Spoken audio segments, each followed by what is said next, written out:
Assalamualaikum warahmatullahi wabarakatuh. Selamat datang kembali di pembelajaran online mata pelajaran prakarya di pertemuan kedua di bab 1 kerajinan serat.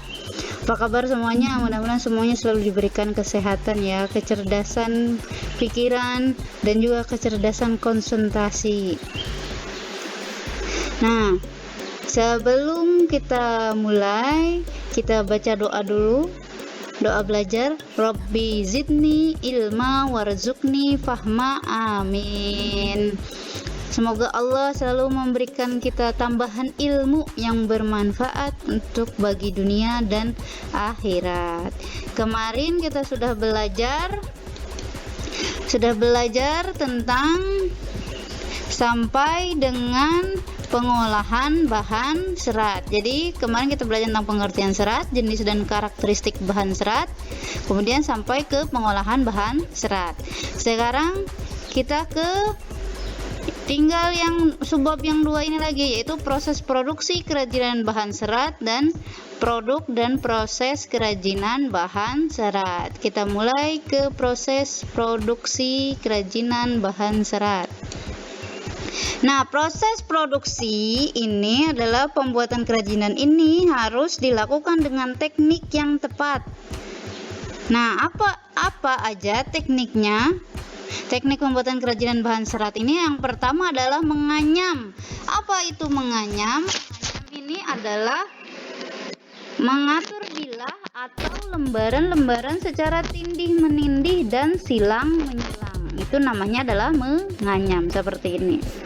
Itu pengertian dari menganyam.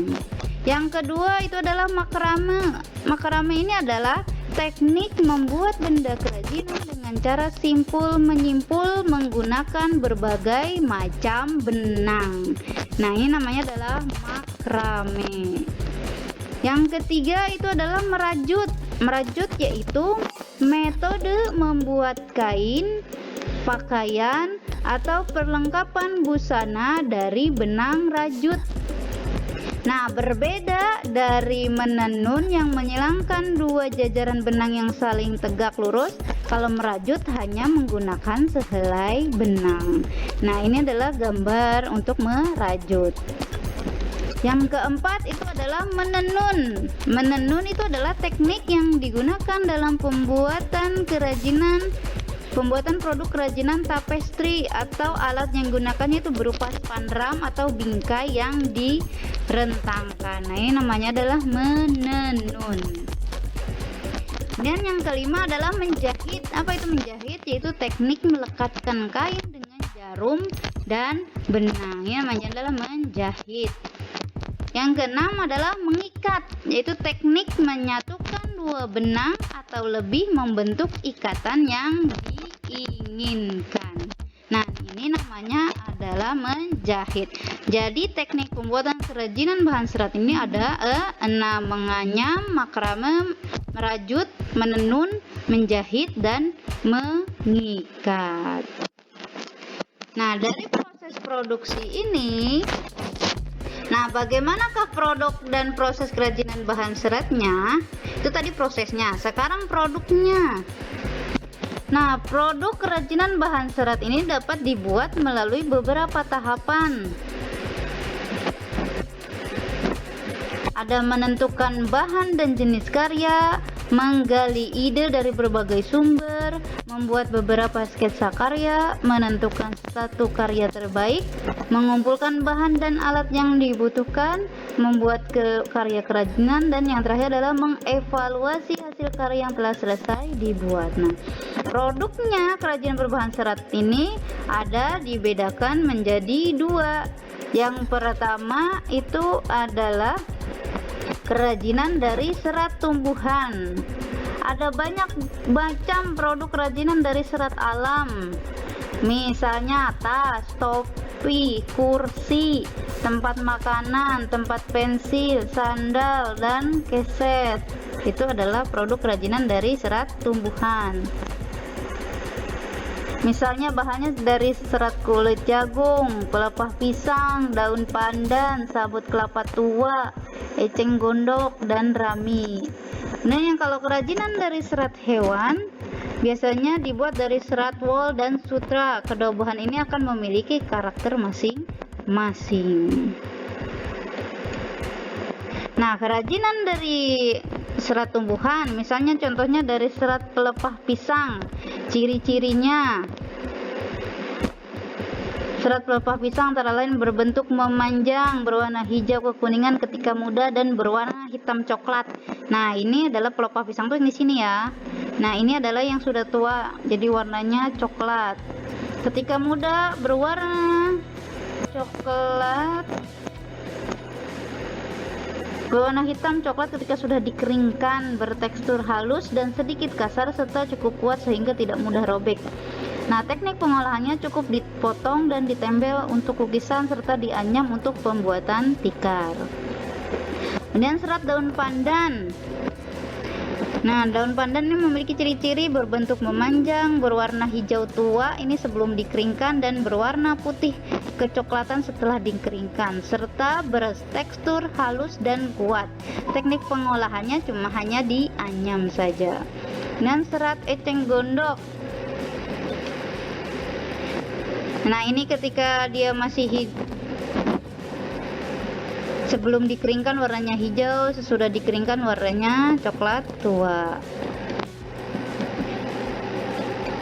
Ini adalah serat dari kulit jagung. Ini kulit jagung ya. Cirinya berbentuk oval, berwarna hijau ketika muda dan berwarna kuning ketika kering, serta bertekstur halus namun tidak kuat dan mudah robek. Teknik pengolahan cukup dikeringkan, dipotong lalu ditempelkan. Nah, ini adalah yang sudah kering. Ini adalah produk kerajinan dari serat tumbuhan. Kemudian kerajinan dari serat hewan. Ada serat wol dari domba ini ya. Serat alami yang dihasilkan dari domba. Serat ini sudah memiliki karakteristik berkerut, elastis, higroskopis, mudah menyerap kelembaban dan menyatu pada suhu lebih tinggi. Itu adalah serat wol. Dan serat sutra dari kepompong ulat sutra. Jadi sutra ini adalah untaian lembut dan bersambungan yang dilepas dari kepompong ulat ngengat yang dikenal sebagai ulat sutra. Jadi sutra terdiri atas protein. Jadi karakteristiknya itu ada berkilau, tekstur halus, lembut dan tidak licin, ringan, kuat tetapi dapat kehilangan hingga 20% kekuatannya ketika basah. Elastisitas sedang hingga buruk dan dapat melemah jika terlalu terpapar sinar matahari. Bahkan warnanya dapat menjadi kuning. Jadi serat sutra dapat dirusak oleh serangga terutama jika dibiarkan kotor. Jadi kain sutra memiliki daya jual tinggi karena kilau dan kehalusannya tidak dimiliki oleh serat lain. Kemudian serat dari bulu alpaca. Nah, seperti ini. Nah, kemudian bagaimana sesudah produknya itu sudah jadi, maka harus ada pengemasannya. Jadi produk kerajinan dari bahan serat ini sebaiknya dikemas menggunakan kemasan yang menarik, unik dan cantik. Jadi pengemasan ini akan menambah daya tarik produk kerajinan dari bahan serat.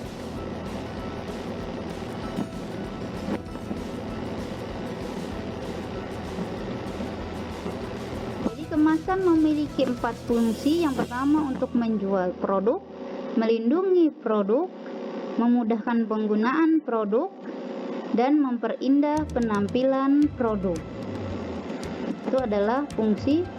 Nah, ini kemudian dari selesailah kita bab 1, maka akan ada tugas pertemuan yang kedua. Tugas pertemuan yang kedua itu adalah di LKS halaman 910, yaitu praktik membuat kerajinan bahan serat, membuat kerajinan tangan dari pelepah pisang. Buat kerajinan tangan dari pelepah pisang. Jadi dari pelepah pisang yang sudah kamu keringkan sampai berbentuk coklat, maka kamu harus bisa membuat tempat pensil dari pelepah pisang. Nah, dikumpulkan itu nanti sesudah pertemuan keempat. Karena ini kita adalah baru pertemuan kedua, berarti 2 minggu kemudian adalah waktunya kamu mengerjakan tugas ini ya.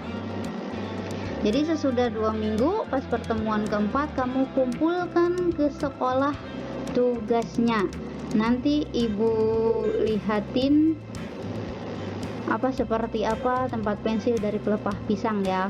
Kamu silakan kreasi sendiri seperti apa, dan dilihat juga di halaman 9 itu bagaimana cara membuatnya ya. Nanti ibu fotokan kayak apa contohnya ya.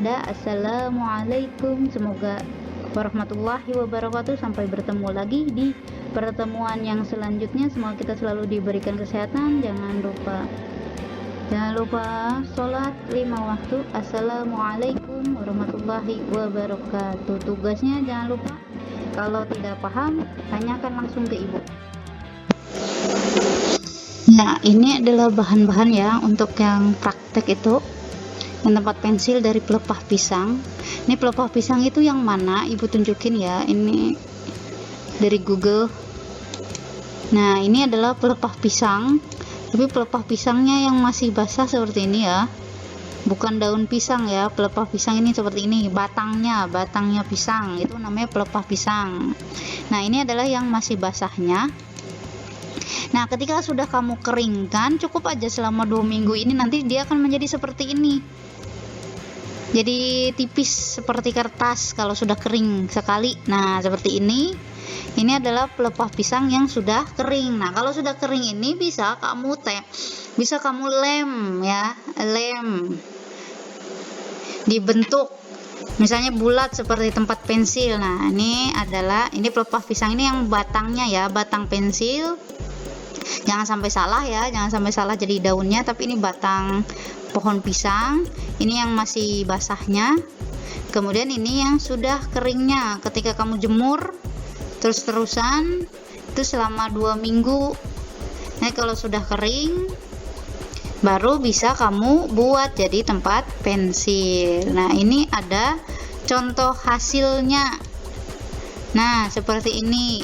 Ada yang bentuknya kotak tempat pensilnya, dan ada yang bulat. Serah aja, yang penting sekreasi kamu, seinovasi kamu, sekreatif kamu seperti apa ya. Silahkan, terserah aja. Nanti jangan lupa di sini kamu tempelkan nama sama kelasmu. Semakin cepat kamu mengumpulkan, semakin ibu tambahin nilainya ya. Oke, mudah-mudahan kamu paham ya. Ini adalah video hasilnya ya.